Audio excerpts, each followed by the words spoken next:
সারা ঘরে আমি মাকে খুঁজে পাচ্ছি না, মা কোথায় গেছে আমাকে বলেও যায়নি। আর এখানে না সকাল থেকে কারেন্টই নেই, মানে একটু বৃষ্টি হলেই কারেন্ট মানে চলে গেল তো চলে গেল, আর আসার নাম নেই। আমার মনে হয় মা রাস্তায় গেছে, কারণ এত বৃষ্টি হয়েছে তো গাছগুলো সব নষ্ট হয়ে যাচ্ছে।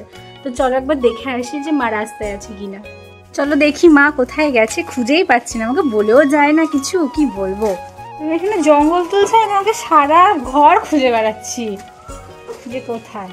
এই বৃষ্টির মধ্যে মা গেছে জঙ্গল তুলতে, ভাবা যায়? যাই হোক, মা যাচ্ছে রাস্তায়, চলো রাস্তা থেকে একটু ঘুরে আসি। আমাদের এখানে না একটু বৃষ্টি হলে এত স্লিপারি হয়ে যায় কি বলবো তোমাদের। আর এই যে সামনে রাস্তাটা জানো, কদিন ধরে এত মুষলধারে বৃষ্টি হলো, রাস্তা পুরো ধস নেমে গেছে। পুরো রাস্তা দেখো কি অবস্থা হয়ে গেছে। ওই সামনে হচ্ছে হাই ড্রেন, আর কি জানি হঠাৎ করে একদিন পুরো রাস্তা ভেঙে পড়ে গেছে। তো আমাদের না চলাফেরা করতে প্রচণ্ড অসুবিধে হচ্ছে, আর এখানে প্রায় অ্যাক্সিডেন্ট হচ্ছে, কারণ টোটো উল্টে যাচ্ছে রাস্তায়, এমনি দেখতেই পাচ্ছ বিচ্ছিরি অবস্থা। তো যাই হোক, জানি না কবে ঠিক হবে। তো এটা তো জানানোও হয়েছে যে রাস্তাটা এরকমভাবে ভেঙে গেছে, তো দেখা যাক কবে ঠিক হয়। মনে তো হচ্ছে না পুজোর আগে কিছু ঠিক হবে। যাই হোক, এভাবে অ্যাডজাস্ট করে চলতে হচ্ছে আমাদেরকে।